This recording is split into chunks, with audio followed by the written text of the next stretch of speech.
The sun streamed into Evelyn's bedroom, painting golden stripes across the floral comforter.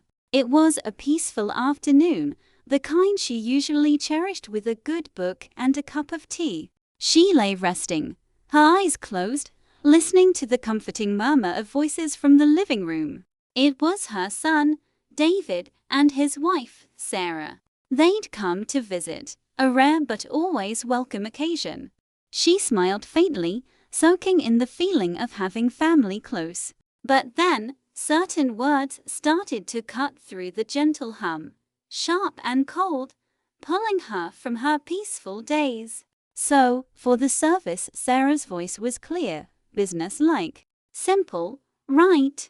No need for anything extravagant. Mom always said she didn't want a fuss. Evelyn's breath caught in her throat. They were talking about her funeral, as if she were already gone. Right, David agreed quickly. We can use the money saved on other things. Speaking of which, have you seen the latest appraisal on the house? And we should probably get her jewelry valued soon. Just to have a clear picture of the estate, the conversation continued, a chilling inventory of her life's possessions. They spoke of her stocks, her savings, the antique clock in the hall, not with sadness, but with a detached, calculating tone, like two accountants balancing a ledger. There was no mention of love, no hint of grief, just a cold, hard focus on what she would leave behind. A profound silence filled Evelyn's room, a silence louder than their voices.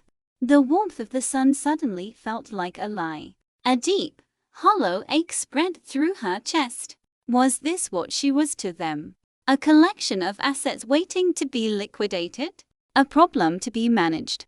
The woman they spoke of wasn't her, it was a ghost, a balance sheet. With a strength she didn't know she possessed, Evelyn swung her legs over the side of the bed. Her movements were quiet, deliberate. She slipped on her shoes, grabbed her handbag from the dresser, and walked silently past her own living room, a true ghost in her own home. They didn't even notice her leave. The front door clicked shut behind her, a soft, final sound. The next morning, Evelyn sat in a polished leather chair across from a kind-faced lawyer. The office smelled of old books and fresh coffee. I want to make some changes to my will, she said, her voice steady and clear. She had spent the night not in sorrow, but in newfound clarity. She wasn't a legacy of property and bank accounts.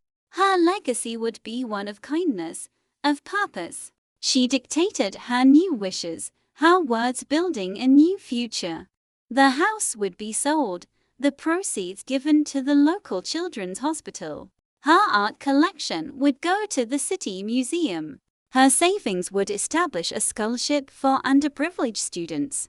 With every word, she felt lighter, freer. She was taking back her story.